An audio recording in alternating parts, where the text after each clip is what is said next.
Tamanho importa sim, especialmente para quem já passou por essa dúvida, essa incerteza consigo próprio ou com algum familiar. Por isso iniciei uma série de postagens sobre tamanho do pênis e mostrei a riqueza das informações científicas sobre o desenvolvimento da genitália. Falamos sobre a época da gestação e as etapas tão importantes na diferenciação das células que vão formar a genitália. Para que tudo aconteça de maneira natural, é importante, além do código genético, dos genes específicos para a diferenciação dessas células, que exista o estímulo dos hormônios necessários para que tudo transcorra da maneira programada.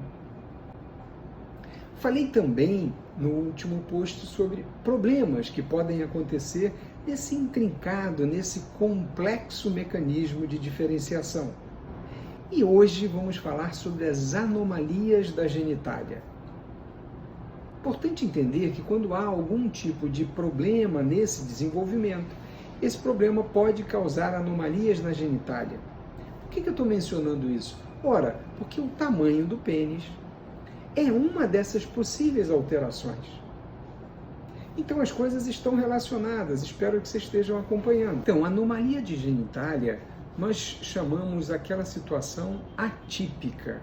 Então nós temos a genitália externa do sexo biológico masculino, que normalmente é composta pelo pênis, pela bolsa escrotal. E a bolsa escrotal deve, no nascimento, já conter os 2 testículos, que fazem parte da genitália interna masculina. Quando acontece algum tipo de problema na gestação, que afeta a diferenciação das células, a formação da genitália e o seu desenvolvimento, isso vai se manifestar no recém-nascido. Situações como a hipospádia, ou seja, a abertura do canal urinário, não na ponta do pênis, lá na extremidade da glândula, como é o típico, mas em algum outro ponto do pênis ou até mesmo do períneo, a gente chama de hipospádia. Chamamos criptorquidia a situação onde os testículos, que nascem ao lado dos rins, na região do abdômen, eles descem, migram para a bolsa escrotal ao longo da gestação.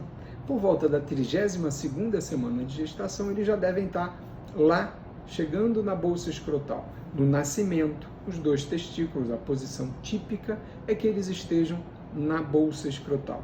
Essa posição é importante porque a espermatogênese, a formação do espermatozoide, ela se dá com maior eficácia num ambiente um pouquinho mais frio, numa temperatura um pouco menor do que a temperatura interna do corpo.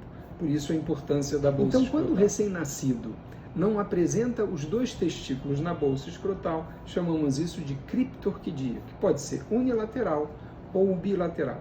E, finalmente, a terceira alteração da genitália que pode acontecer com relativa frequência é o micropênis. Micropênis, então, um pênis com hipodesenvolvimento ou com uma falha no desenvolvimento.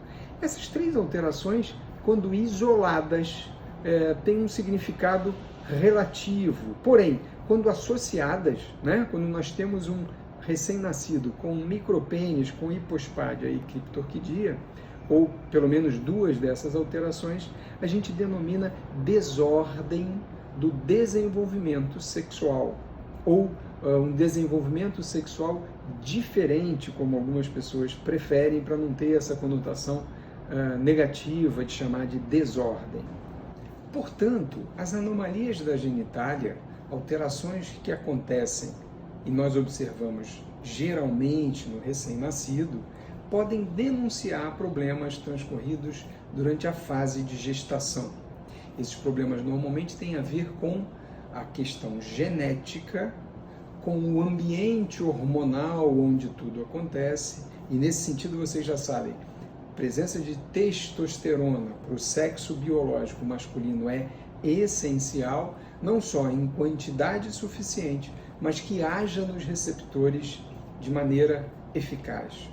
Além disso, comentamos sobre a possibilidade de interferências externas, substâncias que têm o poder de interferir na ação androgênica ou na ação da testosterona, ou por bloquear essa ação, ou por exacerbar o efeito estrogênico. O estrogênio, como vocês sabem, o hormônio predominante no sexo biológico feminino.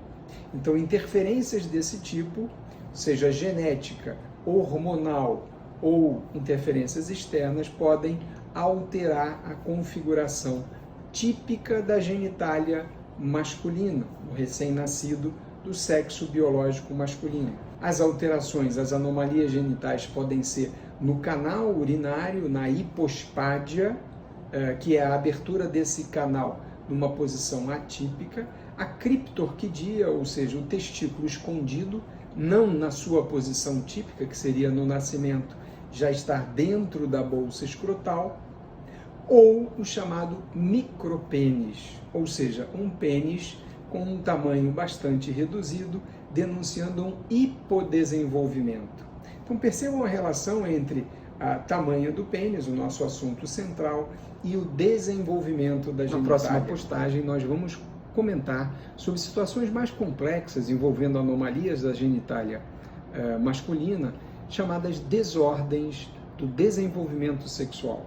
Ou, como algumas pessoas entendem esse termo desordem como algo negativo, pejorativo, como desenvolvimento sexual diferente ou diverso ou atípico. E peço a sua ajuda, a sua colaboração, enviando para esse e-mail a sua dúvida, a sua sugestão ou a sua crítica em relação a esses tópicos que estamos abordando dentro desse universo que é a sexualidade masculina.